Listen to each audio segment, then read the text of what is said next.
क्या आपने कभी गौर किया है कि जैसे ही हम सुबह उठते हैं सबसे पहला काम हम क्या करते हैं? ज्यादातर लोग उठते ही अपनी समस्याओं के बारे में सोचना शुरू कर देते हैं। कल की बहस, पुराना गुस्सा, अधूरी जिम्मेदारियां, किसी की कही हुई बातें, और ये सब दिमाग में ऐसे रिप्ले होता है जैसे कोई पुराना टेप रिकॉर्डर बार बार वही कैसेट चला रहा हो। अब सोचिए, अगर सुबह की शुरुआत ही हम अतीत की यादों से करते हैं तो क्या हम वाकई एक नया दिन जी रहे हैं या फिर हम वही पुराना दिन बार बार दोहरा रहे हैं? यादें सिर्फ तस्वीरें नहीं होती, उनमें गहरी भावनाएं या इमोशंस छुपी होती हैं। जब भी हम किसी पुराने अनुभव को याद करते हैं तो उसी अनुभव से जुड़ी भावनाएं, दुख, गुस्सा, उदासी या डर फिर से हमारे अंदर जाग उठती हैं। यानी आप चाहे वर्तमान में बैठे हो लेकिन मानसिक और भावनात्मक रूप से आप अतीत में ही जी रहे होते हैं। और यही सबसे बड़ा खतरा है, क्योंकि जैसे आप सोचते हैं और महसूस करते हैं वैसे ही आप अपनी स्टेट ऑफ बीइंग बनाते हैं, और वही आपकी पहचान, आपका व्यवहार और आपकी नियति तय करती है। तो अगर आप अतीत की ही रिकॉर्डिंग हर दिन रिप्ले करते रहेंगे तो बिना एहसास किए आप वही पुरानी जिंदगी बार बार बना रहे हैं, एक ऐसी जिंदगी जिसे आप शायद पसंद भी नहीं करते। सुबह का समय एक नई शुरुआत का प्रतीक माना जाता है, लेकिन सच तो यह है कि ज्यादातर लोग जैसे ही जागते हैं वे नई जिंदगी जीने की बजाय पुरानी यादों की ही प्लेलिस्ट दोहराने लगते हैं। जैसे ही अलार्म बजता है और आंखें खुलती हैं, दिमाग तुरंत पुरानी समस्याओं की फाइलें खोलने लगता है। कल उसने ऐसा क्यों कहा? मुझसे वो काम क्यों नहीं हुआ? मेरे साथ हमेशा ऐसा ही क्यों होता है? हर समस्या किसी न किसी याद से जुड़ी होती है, और हर याद किसी व्यक्ति, किसी जगह या किसी परिस्थिति से। तो जैसे ही आप समस्या के बारे में सोचते हैं, आपके दिमाग में वही पुराना टेप रिकॉर्डर चालू हो जाता है। और यहाँ सबसे जरूरी बात यह है कि यादें सिर्फ तस्वीरें नहीं होती, हर याद के साथ एक भावना यानी इमोशन जुड़ा होता है। उदाहरण के लिए, अगर आपको कोई दर्दनाक घटना याद आती है तो साथ ही दुख और पीड़ा की लहर भी उठती है। अगर किसी झगड़े की याद ताजा होती है तो तुरंत गुस्सा और चिड़चिड़ापन फिर से जाग जाता है। अगर किसी हानि का अनुभव याद आता है तो उदासी और खालीपन वापस लौट आता है। यानी आपके भीतर चल रहा भावनात्मक अनुभव बिल्कुल वैसा ही होता है जैसे घटना अभी दोबारा हो रही हो, भले ही वो कई साल पुरानी क्यों ना हो। आपके शरीर और दिमाग के लिए वो अभी की हकीकत है। इस तरह आप सोचते हैं कि आप आज का दिन जी रहे हैं, लेकिन असल में आप अपने ही अतीत को रिप्ले कर रहे होते हैं। आपके विचार और भावनाएं आपको बांधकर उस पुराने स्वयं यानी ओल्ड सेल्फ से चिपकाए रखती हैं। नतीजा ये होता है कि आप आज को भी अतीत की छाया में ढाल देते हैं। तो जब आप सुबह की शुरुआत ही पुरानी यादों और भावनाओं से करते हैं तो क्या दिन के बाकी हिस्से में कोई नई संभावना बचती है, या फिर वो भी एक और कॉपी पेस्ट दिन बनकर रह जाता है? हम सब जानते हैं कि हमारे विचार, थॉट्स और भावनाएं मिलकर हमारी पहचान, आइडेंटिटी गढ़ते हैं। लेकिन ये प्रक्रिया इतनी गहरी और सूक्ष्म है कि अक्सर हम इसे समझ ही नहीं पाते। सोचिए जरा, जब आप किसी बात के बारे में लगातार सोचते हैं तो वो विचार धीरे धीरे आपके भीतर एक भावना को जन्म देता है। उदाहरण के लिए, अगर आप बार बार किसी ऐसे इंसान के बारे में सोचते हैं जिसने आपको दुख पहुंचाया, तो आपके भीतर बार बार वही दुख या गुस्सा महसूस होगा। अब वही भावनाएं अगर दिन दिन भर और महीने महीने तक दोहराई जाती रहें तो वे आपके मूड का हिस्सा बन जाती हैं। और अगर सालों तक यही चलता रहे तो ये मूड धीरे धीरे आपके चरित्र, पर्सनालिटी में बदल जाता है। यानी आपका स्टेट ऑफ बीइंग, आपका सोचना और महसूस करना ही ये तय करता है कि आप कौन हैं। उदाहरण के लिए, मान लीजिए कि कल आपको किसी ने आहत किया और आप गुस्से में आ गए। आज सुबह उठते ही आपने उस घटना को फिर से याद किया और तुरंत वही गुस्सा आपके भीतर लौट आया। अगर ये क्रम 2 दिन तक चलता है तो लोग कहेंगे कि आपका दिन खराब चल रहा है। अगर ये 1 हफ्ते तक चलता है तो लोग कहेंगे कि आप बुरे मूड में हैं। लेकिन अगर ये महीनों और सालों तक चलता है तो वही गुस्सा आपके व्यक्तित्व की पहचान बन जाएगा। अब लोग आपको उस इंसान के रूप में जानेंगे जो हमेशा गुस्से में रहता है। और यही सबसे बड़ा सच है, आपके विचार सिर्फ आपके मूड तक सीमित नहीं रहते, वे धीरे धीरे आपके पूरे जीवन की दिशा तय कर देते हैं। क्योंकि एक ही विचार बार बार करने से वही चुनाव होते हैं, वही चुनाव बार बार करने से वही व्यवहार बनते हैं, वही व्यवहार बार बार करने से वही अनुभव पैदा होते हैं और वही अनुभव वही भावनाएं लाते हैं। इस तरह एक दायरा बन जाता है। विचार, चुनाव, व्यवहार, अनुभव, भावनाएं और फिर वही पुराने विचार। जब तक ये चक्र टूटा नहीं जाता, आप चाहे जितनी भी कोशिश करें, आपका जीवन पुराने पैटर्न में ही फंसा रहेगा। यानी अगर आप अतीत को ही सोचते रहेंगे तो आपका भविष्य भी अतीत की एक और कॉपी बनकर सामने आएगा। हम सबको लगता है कि हम अपने जीवन के फैसले खुद लेते हैं, लेकिन अगर गहराई से देखें तो हमारी जिंदगी एक प्रोग्राम्ड रूटीन से ज्यादा कुछ नहीं होती। जरा अपने सुबह की कल्पना कीजिए। आप हर दिन लगभग एक ही तरीके से उठते हैं। अलार्म बंद करने के बाद सबसे पहला काम क्या करते हैं? मोबाइल उठाते हैं, फिर व्हाट्सएप चेक करते हैं, इंस्टाग्राम या फेसबुक खोलते हैं, कुछ ईमेल पढ़ते हैं, शायद न्यूज़ पर नजर डालते हैं। इसके बाद वही रोजमर्रा की आदतें, बिस्तर से एक ही तरफ से उठना, टॉयलेट जाना, अपने पसंदीदा मग में कॉफी लेना, शावर लेना, कपड़े पहनना और फिर उसी रास्ते से ऑफिस या काम पर निकलना। दिन के अंत में थके हारे घर लौटना और फिर अगले दिन बिल्कुल यही प्रक्रिया दोहराना। अगर गौर से सोचें तो ये पूरा पैटर्न एक कंप्यूटर प्रोग्राम जैसा है। जैसे किसी कंप्यूटर को बार बार एक ही कमांड दी जाए तो वो हर बार वही काम करेगा। वैसे ही हमारी दिनचर्या हमें प्रिडिक्टेबल बना देती है। सबसे बड़ा सच ये है कि 35 साल की उम्र तक हम में से लगभग 95% व्यवहार सबकॉन्शियस प्रोग्रामिंग का हिस्सा बन चुका होता है। यानी हम सोचते तो हैं कि हम कॉन्शियसली जी रहे हैं, लेकिन वास्तव में हमारी जिंदगी पुरानी आदतों, यादों और भावनाओं से ऑटोमेटिक चल रही होती है। अब सवाल यह है कि जब हम खुद ही एक प्रोग्राम के अंदर जी रहे हैं तो उस प्रोग्राम को तोड़े बिना नया जीवन कैसे बना सकते हैं? यही दिक्कत आती है, क्योंकि जब आप बदलाव की कोशिश करते हैं तो आपका 5% कॉन्शियस माइंड कहता है, मैं खुश रहना चाहता हूं, मैं स्वस्थ रहना चाहता हूं, मैं नया जीवन चाहता हूं। लेकिन आपके 95% सबकॉन्शियस माइंड के पास पहले से ही एक तैयार स्क्रिप्ट है और वही स्क्रिप्ट आपकी हर सुबह, हर दिन और हर अनुभव को दोहराती रहती है।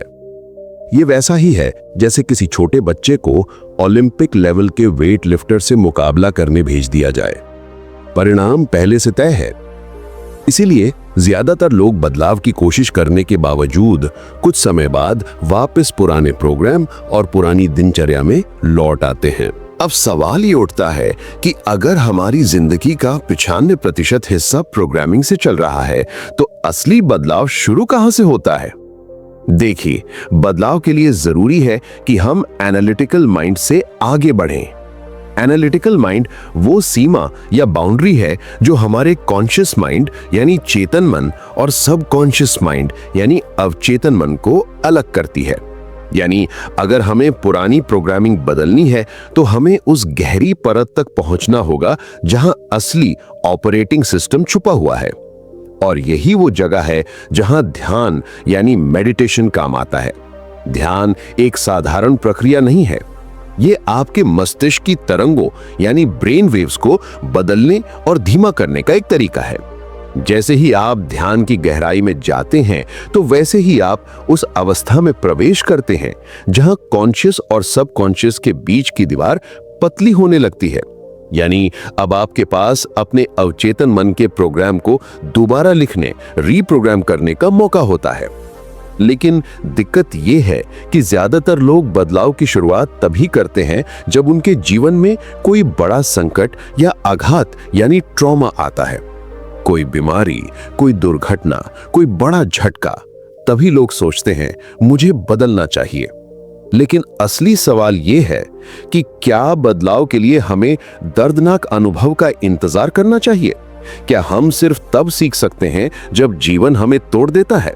डॉक्टर जो डिस्पेंजा का कहना है, बदलाव के 2 रास्ते होते हैं। पहला, दर्द और पीड़ा से गुजरकर। दूसरा, प्रेरणा और आनंद की अवस्था से। ज्यादातर लोग पहला रास्ता चुनते हैं क्योंकि वे तब तक जागते ही नहीं जब तक सब कुछ बिखर न जाए। लेकिन सच्चाई यह है कि हमें उस बिंदु तक इंतजार करने की जरूरत नहीं है। हम चाहें तो आज, अभी इसी पल प्रेरणा और जागरूकता से बदलाव शुरू कर सकते हैं। याद रखिए, जब तक आप वही सोचते रहेंगे जो कल सोचा था, तो वही भावनाएं महसूस करेंगे जो कल की थीं। और अगर वही भावनाएं बनी रहीं, तो आपका कल भी आपके बीते कल जैसा ही होगा। लेकिन जैसे ही आप ध्यान में जाकर इस पैटर्न को तोड़ते हैं, आप अतीत से मुक्त होकर एक नई संभावना, एक न्यू पॉसिबिलिटी की ओर कदम बढ़ाते हैं। यही वो क्षण है जहां से असली बदलाव शुरू होता है। अब तक आपने देखा कि हमारा दिमाग कैसे पुरानी यादों और भावनाओं को रीप्ले करता रहता है, लेकिन यहां एक और गहरा सच है। धीरे धीरे शरीर खुद ही दिमाग बन जाता है। मतलब जब आप बार बार एक जैसी सोचते हैं, तो दिमाग एक जैसे ही केमिकल्स, न्यूरोट्रांसमीटर्स और हार्मोन्स शरीर में भेजता है। ये केमिकल्स एक खास भावना पैदा करते हैं: गुस्सा, दुख, निराशा, तनाव, डर। और जब ये भावनाएं रोज रोज दोहराई जाती हैं, तो शरीर उन भावनाओं का आदी यानी एडिक्टेड हो जाता है। यानी शरीर को हर दिन वही ड्रग चाहिए। अगर आप अचानक नई सोचने की कोशिश करते हैं, तो शरीर बेचैन हो जाता है, जैसे कोई स्मोकर बिना सिगरेट के तड़पने लगे।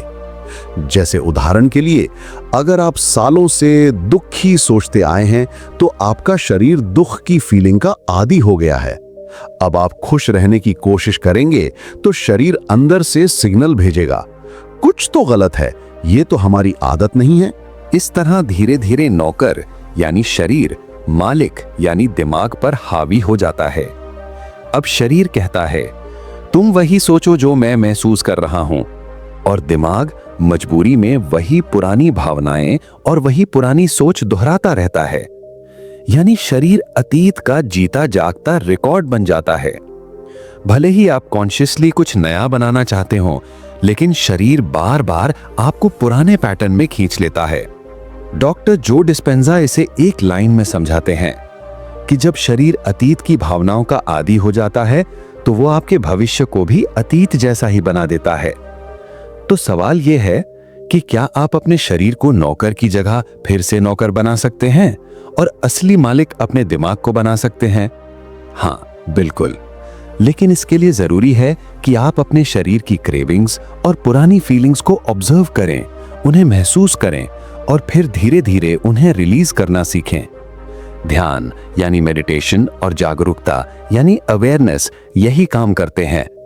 वे शरीर और दिमाग के बीच का संतुलन दोबारा स्थापित करते हैं, और तब जाकर आप भूतकाल के गुलाम से निकलकर भविष्य के निर्माता बन पाते हैं। अब सवाल आता है कि जब शरीर अतीत की भावनाओं का गुलाम बन चुका हो, तो उस गुलामी की जंजीरों को तोड़ा कैसे जाए? यहीं पर ध्यान यानी मेडिटेशन सबसे ताकतवर साधन बनकर सामने आता है। ध्यान का असली मकसद सिर्फ आंखें बंद करके शांति महसूस करना नहीं है। इसका असली काम है शरीर को वर्तमान क्षण में स्थिर करना और दिमाग को अतीत और भविष्य की भाग दौड़ से निकालकर अब में लाना।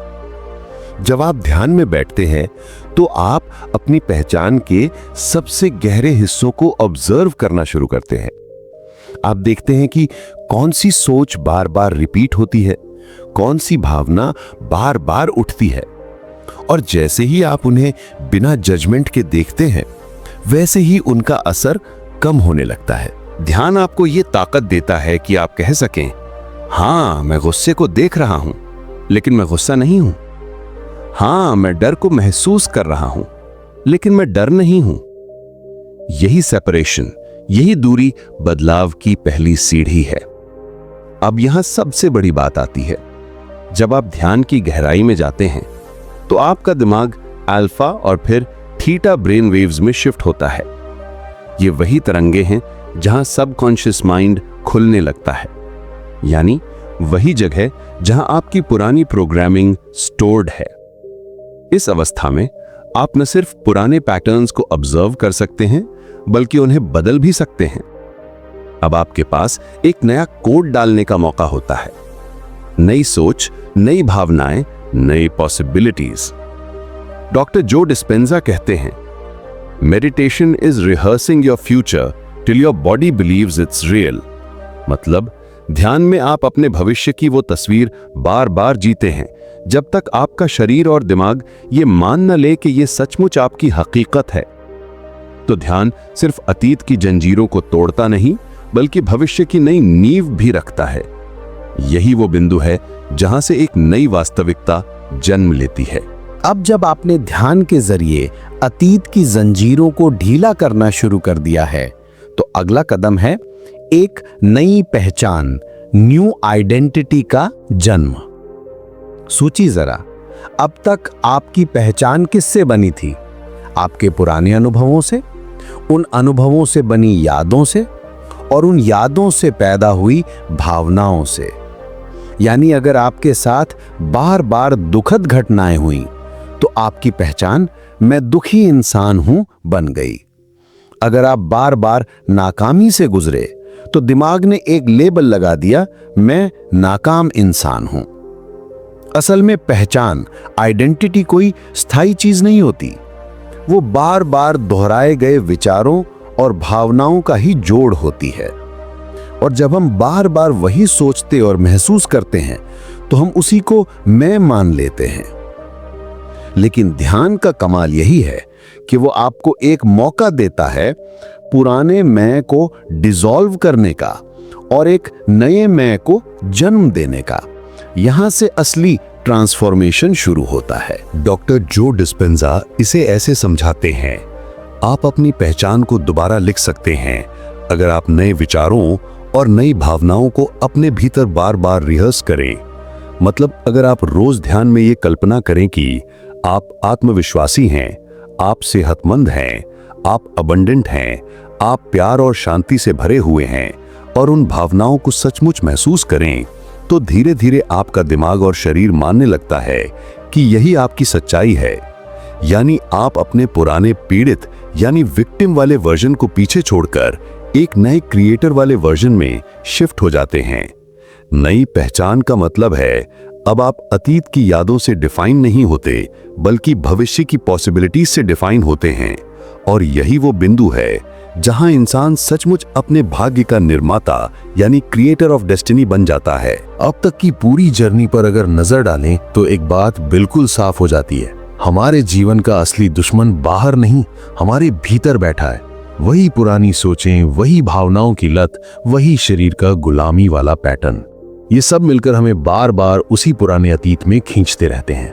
लेकिन जैसे ही इंसान ये समझ लेता है कि मैं अपनी सोच, अपनी भावनाओं और अपने शरीर का मालिक हूं, तो वहीं से उसके भविष्य की दिशा बदल जाती है। डॉक्टर जो डिस्पेंजा कहते हैं कि अगर आप अपने विचार बदल दें, तो आप अपनी नियति बदल सकते हैं।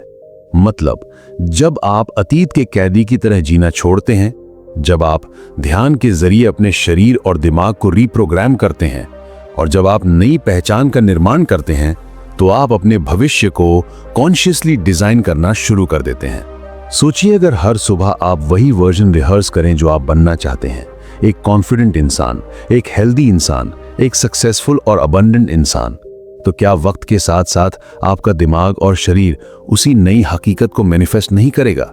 यही है ट्रांसफॉर्मेशन का साइंस। तो अब सवाल यह है कि क्या आप अतीत की जंजीरों को तोड़कर क्रिएटर बनना चाहेंगे, या फिर पुराने पैटर्न्स की रिपीट होने वाली मूवी में ही फंसे रहेंगे? आपका जवाब ही आपका भविष्य तय करेगा। तो दोस्तों, ये थी डॉक्टर जो डिस्पेंजा की टीचिंग से जुड़ी एक गहरी समझ, कैसे हम अतीत के कैदी बन जाते हैं और कैसे ध्यान और नई सोच से अपना भविष्य खुद गढ़ सकते हैं। अगर आपको ये वीडियो पसंद आया हो तो इसे लाइक कीजिए, दोस्तों के साथ शेयर कीजिए, और सबसे जरूरी हमारे चैनल फ्लाई बुक को सब्सक्राइब करना मत भूलिएगा, क्योंकि यहां आपको ऐसी ही लाइफ चेंजिंग इंसाइट्स मिलती रहेंगी। और कमेंट में सिर्फ एक शब्द लिखिए, यस, अगर आप भी अपने अतीत को पीछे छोड़कर नई जिंदगी शुरू करने के लिए तैयार हैं।